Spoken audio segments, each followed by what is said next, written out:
Hello everyone. जैसा कि मेरे थंबनेल से आपको पता चला होगा कि ये यूपी टेट के अपर प्राइमरी के लिए एसएसटी के लिए है। इसमें मैंने प्रीवियस ईयर के क्वेश्चन पेपर्स लिए हैं जिनका आंसर दिया गया है और ऑप्शन मैंने हटा दिए जिससे कि टाइम वेस्ट ना हो। चलिए स्टार्ट करते हैं। तो पहला हमारा क्वेश्चन है, भारतीय संविधान तदर्थ न्यायाधीशों की नियुक्ति कौन करता है? भारतीय संविधान तदर्थ न्यायाधीशों की नियुक्ति कौन करता है? तो क्या है, सर्वोच्च न्यायालय करता है। मतलब कि न्यायाधीश की नियुक्ति कौन करता है? तो सर्वोच्च न्यायालय करता है। नेक्स्ट है हमारा, कौन निश्चित करता है कि कोई विधेयक धन विधेयक है अथवा नहीं है? तो क्या हो जाएगा, लोकसभा का स्पीकर। ठीक, ये क्वेश्चन बहुत बार आता है, मतलब मैंने देखा है कि बहुत ज़्यादा ही आया है, तो इसको नोट कर ले आप लोग। इम्पोर्टेंट क्वेश्चन है ये। कौन निश्चित करता है कि कोई विधेयक धन विधेयक है अथवा नहीं है? तो कौन हो जाएगा, लोकसभा का स्पीकर या अध्यक्ष। शिक्षा को द्विध्रुवी किसने कहा? एडम्स ने कहा। उच्च प्राथमिक स्तर पर कौन सा विषय सामाजिक अध्ययन में सम्मिलित नहीं है? तो इसमें मैंने ऑप्शन दे दिया है क्योंकि इससे पता हमें चलेगा कि कौन सा शामिल है और कौन सा शामिल नहीं है। तो उच्च प्राथमिक स्तर पर कौन सा विषय सामाजिक अध्ययन में सम्मिलित नहीं है? तो ऑप्शन दिया गया है, दर्शन शास्त्र, राजनीति शास्त्र, भूगोल, इतिहास। तो राजनीति शास्त्र भी शामिल है, इतिहास भी है, भूगोल भी है, लेकिन दर्शन शास्त्र शामिल नहीं है। तो क्वेश्चन अगर आएगा कि उच्च प्राथमिक स्तर पर कौन सा विषय सामाजिक अध्ययन में सम्मिलित नहीं है, तो हमारा आंसर हो जाएगा दर्शन शास्त्र। व्याख्यान विधि का गुण नहीं है। कौन सा गुण व्याख्यान विधि का नहीं है? तो ऑप्शन है हमारा, समय एवं तर्क की बचत होती है, तर्क एवं चिंतन शक्ति का विकास होता है, पाठ्य वस्तु को अधिक स्पष्ट किया जा सकता है और विद्यार्थियों में स्वाध्याय की आदत पड़ती है। तो इसमें क्या हो जाएगा, कौन सा गुण नहीं है व्याख्यान विधि का? तो विद्यार्थियों में व्याख्यान विधि से स्वाध्याय की आदत नहीं पड़ती है, ऐसा नहीं है। तो हमारा आंसर सही क्या हो जाएगा, विद्यार्थियों में स्वाध्याय की आदत पड़ती है। क्वेश्चन है, व्याख्यान विधि का गुण कौन सा नहीं है? तो विद्यार्थियों में स्वाध्याय की आदत पड़ती है, ये जो है ये गलत है, गुण नहीं है व्याख्यान विधि का ये। नेक्स्ट है हमारा, शिक्षक को श्यामपट्ट पर लिखते समय कितने अंश के कोण पर खड़ा होकर लिखना चाहिए? शिक्षक को श्यामपट्ट पर लिखते समय कितने अंश के कोण पर खड़ा होकर लिखना चाहिए? ये भी क्वेश्चन बहुत बार आया है। तो इसका आंसर क्या हो जाएगा, 45 डिग्री। ठीक, चलिए नेक्स्ट है हमारा, सामाजिक अध्ययन शिक्षण का उद्देश्य है। सामाजिक अध्ययन शिक्षण का उद्देश्य है, क्या है? ऑप्शन है हमारा, ऑप्शन क्या है, सांस्कृतिक विरासत का विकास करना, राष्ट्रीय एकता और अंतर्राष्ट्रीय समझ विकसित करना, अच्छे नागरिक होना, उपर्युक्त सभी। तो क्या हो जाएगा, उपर्युक्त सभी। क्योंकि सामाजिक अध्ययन का जब हम अध्ययन करते हैं तो इससे हमारा सांस्कृतिक विरासत का विकास भी होता है, राष्ट्रीय एकता और अंतर्राष्ट्रीय समझ का विकास भी होता है, अच्छे नागरिक होना भी होता है और उपयुक्त सभी, ये हमारा आंसर हो जाएगा। तो सामाजिक अध्ययन शिक्षण का उद्देश्य क्या है, उपयुक्त सभी। फिर क्वेश्चन है हमारा, कौन सा धर्म त्रिरत्न में विश्वास करता है? तो जैन धर्म। मालती माधव नाटक की रचना किसने की? भवभूति। मालती माधव नाटक की रचना किसने की? भवभूति। दिल्ली में जंतर मंतर का निर्माण किसने कराया था? तो जय सिंह द्वितीय ने। दिल्ली में जंतर मंतर का निर्माण किसने कराया? जय सिंह द्वितीय ने। फिर ये क्वेश्चन है, वर्नाक्यूलर प्रेस एक्ट पारित कब हुआ? तो 1878 में। कब हुआ? 1878 में। नेक्स्ट क्वेश्चन है हमारा, भारतीय राष्ट्रीय कांग्रेस के प्रथम अध्यक्ष कौन थे? तो WC बनर्जी। नेक्स्ट क्वेश्चन है हमारा, भूदान आंदोलन प्रारंभ किया, मतलब भूदान आंदोलन प्रारंभ किसने किया? तो विनोबा भावे ने। नेक्स्ट क्वेश्चन है हमारा, काकोरी कांड से संबंधित नहीं है, मतलब इसमें से कौन से व्यक्ति ऐसे हैं जो काकोरी कांड से संबंधित नहीं है। तो काकोरी कांड में सम्मिलित थे अशफाक उल्ला खां, राजेंद्र लाहिड़ी भी सम्मिलित थे, राम प्रसाद बिस्मिल भी शामिल थे, लेकिन भगत सिंह शामिल नहीं थे।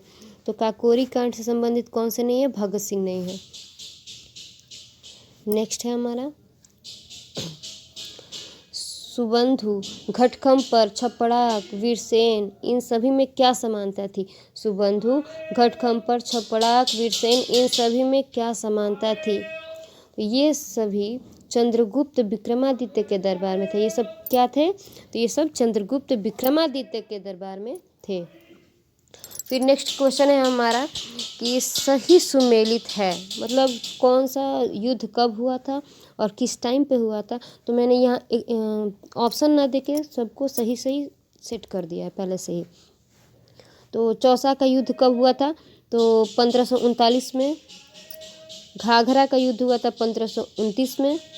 कन्नौज का युद्ध हुआ था 1540 में। और हल्दी घाटी का युद्ध हुआ था 1576 में। फिर से देख लीजिए, चौसा का युद्ध कब हुआ था। चौसा का युद्ध हुआ था 1539 में। घाघरा का 1529 में। कन्नौज का 1540 में। और हल्दी घाटी का युद्ध कब हुआ था, 1576 में। फिर नेक्स्ट क्वेश्चन है हमारा, काल क्रमानुसार व्यवस्थित करिए।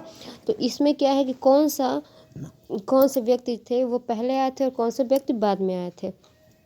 तो इसका मैंने सेट करके पहले से, मतलब क्रम में ही सेट कर दिया है। तो सबसे पहले आए थे क्लाइव, फिर आए थे वारेन हेस्टिंग्स, फिर लॉर्ड कॉर्नवालिस और लॉर्ड वेलेजली।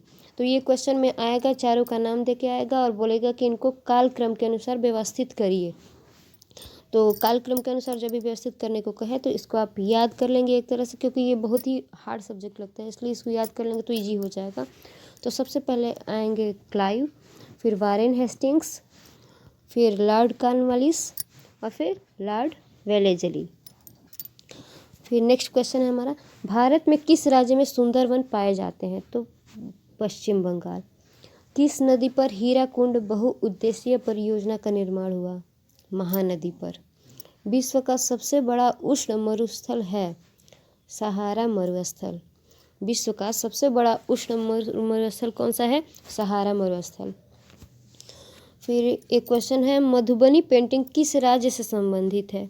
तो ये ईवीएस का भी क्वेश्चन है, एसएसटी का भी क्वेश्चन है, तो इसको देख लीजिए आप लोग। मधुबनी पेंटिंग किस राज्य से संबंधित है, तो बिहार। धान का खैरा रोग किस तत्व की कमी से होता है, जिंक। धान का खैरा रोग किस तत्व की कमी से होता है, जिंक। आलू क्या है, आलू तना है। नेक्स्ट क्वेश्चन, नेक्स्ट देखते हैं हम लोग। खरीफ की फसल। खरीफ की फसल क्या है, खरीफ की फसल है धान। मक्का का जन्म स्थान क्या है, मध्य अमेरिका या फिर अमेरिका। मक्का का जन्म स्थान क्या है, मध्य अमेरिका या अमेरिका। नेक्स्ट क्वेश्चन है हमारा, प्रमाणित बीज के थैले पर लगे टैग का रंग क्या होता है। मतलब कोई भी बीज जो होता है वो प्रमाणित है कि नहीं है, तो उसके जो थैले, उसके पॉकेट पे जो टैग लगा होता है वो किस कलर का होता है। तो किस कलर का होता है, नीले रंग का होता है, ब्लू कलर का होता है। ओलरी कल्चर। ओलरी कल्चर शब्द का संबंध किससे है, सब्जी विज्ञान से। किससे है, सब्जी विज्ञान से। ओलरी कल्चर शब्द का संबंध किससे है, सब्जी विज्ञान से है। नेक्स्ट क्वेश्चन है, फलों को पकाने में उपयोग किया जाने वाला रसायन कौन सा है। मतलब फलों को पकाने के लिए किस केमिकल का यूज किया जाता है, तो एथिलीन। पपैन का स्रोत क्या है, पपैन का स्रोत क्या है, पपीता। प से पपैन और प से पपीता, इस तरह आप उसको ट्रिक से याद कर सकते हैं। लीची फल का कौन सा भाग खाया जाता है। क्वेश्चन आया था कि लीची फल का कौन सा भाग खाया जाता है, तो आंसर हो जाएगा मांसल एरिल। मांसल एरिल। राष्ट्रीय खेल दिवस मनाया जाता है 29 अगस्त को। राष्ट्रीय खेल दिवस कब मनाया जाता है, 29 अगस्त को। और आधुनिक ओलंपिक खेल प्रारंभ हुआ 1896 में। आधुनिक ओलंपिक खेल प्रारंभ हुआ कब, 1896 में। खिलाड़ियों में डोपिंग परीक्षण किया जाता है। खिलाड़ियों में डोपिंग परीक्षण किया जाता है रक्त एवं मूत्र द्वारा। किसके द्वारा? रक्त एवं मूत्र द्वारा। द्रोणाचार्य पुरस्कार किसे दिया जाता है? कोच को। द्रोणाचार्य पुरस्कार किसे दिया जाता है? कोच को। चलिए नेक्स्ट है हमारा, बीसीजी का टीका किस रोग से बचाव करता है? बीसीजी का टीका किस रोग से बचाव करता है? तो तपेदिक या टीबी से। भारतीय संगीत में कुल कितने स्वर होते हैं? शुद्ध एवं विकृत मिला के भारतीय संगीत में कुल कितने स्वर होते हैं? तो शुद्ध कितने होते हैं? 7 और विकृत कितने होते हैं? 5। तो टोटल कितने हो गए? 12। क्वेश्चन आएगा कि भारतीय संगीत में कुल कितने स्वर होते हैं शुद्ध एवं विकृत मिला के? तो आंसर हो जाएगा 12। स्वामी हरिदास संगीत सम्मेलन प्रतिवर्ष कहाँ होता है? तो मुंबई। तानसेन किसके दरबारी गायक थे? अकबर के। तानसेन किसके दरबारी गायक थे? अकबर के। जयदेव किस ग्रंथ के रचयिता थे? जयदेव किस ग्रंथ के रचयिता हैं? तो आंसर क्या हो जाएगा? गीत गोविंद। जयदेव किस ग्रंथ के रचयिता हैं? गीत गोविंद। नेक्स्ट क्वेश्चन है हमारा, परिप्रेक्ष्य होता है। परिप्रेक्ष्य क्या होता है? तो परिप्रेक्ष्य होता है पटल की गहराई। पटल की गहराई को ही परिप्रेक्ष्य भी कहते हैं। नेक्स्ट क्वेश्चन है, अजंता के चित्र किस धर्म से संबंधित है? अजंता के जो चित्र बने हुए हैं वो किस धर्म से संबंधित है? बौद्ध धर्म से। नेक्स्ट क्वेश्चन है हमारा, पास पास रेखाएं खींचकर छाया प्रकाश के प्रभाव को दर्शाना क्या कहलाता है? हैचिंग कहलाता है। पास पास रेखाएं खींचकर छाया प्रकाश के प्रभाव को दर्शाना क्या कहलाता है? हैचिंग कहलाता है। अभी और क्वेश्चन है, किस संशोधन द्वारा भारतीय संविधान की प्रस्तावना में पंथ निरपेक्ष शब्द जोड़ा गया? 42वां संशोधन। किस संशोधन द्वारा भारतीय संविधान की प्रस्तावना में पंथ निरपेक्ष शब्द जोड़ा गया? 42वां संशोधन। गुट निरपेक्ष आंदोलन का 17वां सम्मेलन कहाँ हुआ? मार्गेरिटा। गुट निरपेक्ष आंदोलन का 17वां सम्मेलन कहाँ हुआ? मार्गेरिटा। सूचना का अधिकार के संबंध में कौन सा सही है? मतलब सूचना का अधिकार एक तरह से क्या है? तो सूचना का अधिकार क्या है? विधिक अधिकार है। क्या है? विधिक अधिकार है। किस राज्य की व्यवस्थापिका में द्वितीय सदन नहीं है? तो इसमें मैंने ऑप्शन दे दिया क्योंकि ये भी क्वेश्चन आ सकता है कि किस राज्य की व्यवस्थिका में द्वितीय सदन शामिल है? तो हो जाएगा कर्नाटक में शामिल है, बिहार में है, उत्तर प्रदेश में है, लेकिन तमिलनाडु में नहीं है। तो क्या हो जाएगा? क्वेश्चन है किस राज्य की व्यवस्थापिका में द्वितीय सदन नहीं है? तो द्वितीय सदन किस सदन में नहीं है? किस राज्य में नहीं है? तो तमिलनाडु में नहीं। और पूछ दे कि किस राज्य के व्यवस्थापिका में द्वितीय सदन शामिल है? तो हो जाएगा कर्नाटक, बिहार, उत्तर प्रदेश इनमें है। नेक्स्ट क्वेश्चन है हमारा, संविधान के किस संशोधन के अंतर्गत 6 से 14 वर्ष के बच्चों की शिक्षा मौलिक अधिकार बन गई है? तो 86वां। किस संविधान संशोधन के द्वारा? तो 86वां। ठीक, संविधान के किस संशोधन के अंतर्गत 6 से 14 वर्ष के बच्चों की शिक्षा मौलिक अधिकार बन गई है? मतलब 6 से 14 वर्ष के बच्चों को मुफ्त और अनिवार्य शिक्षा दी जाती है। किस संशोधन के अंतर्गत? तो 86वां 86 संविधान संशोधन के अंतर्गत। ठीक, नेक्स्ट क्वेश्चन है हमारा, मानव शरीर में सबसे लंबी और मजबूत अस्थि कौन सी है? तो उर्वास्थि है। मानव शरीर में सबसे लंबी और मजबूत अस्थि कौन सी है? उर्वास्थि है, जिसको इंग्लिश में फीमर कहते हैं। क्वेश्चन है, कौन सा विटामिन जल में घुलनशील है? कौन सा विटामिन जल में घुलनशील है? तो विटामिन सी भी और विटामिन बी भी है। ठीक, क्वेश्चन हो जाएगा कौन सा विटामिन जल में घुलनशील है? तो आंसर क्या हो जाएगा? Vitamin C. और अगर विटामिन बी दिया है तो विटामिन बी भी जल में घुलनशील है। नेक्स्ट क्वेश्चन है कि एक छात्रा मेज पर रखी पुस्तक को पढ़ने में कठिनाई अनुभव करती है, किंतु श्यामपट्ट पर लिखे शब्दों को ठीक पढ़ लेती है, उसको दृष्टि दोष है। मतलब उसके पास जो रखा है मेज, तो मेज पे रखी चीज़ को, अपने नज़दीक की चीज़ को नहीं देख पा रही है, लेकिन दूर की चीज़ को देख रही है। तो उसमें उसकी आंखों में कौन सा दृष्टि दोष है? तो दूर दृष्टि दोष है।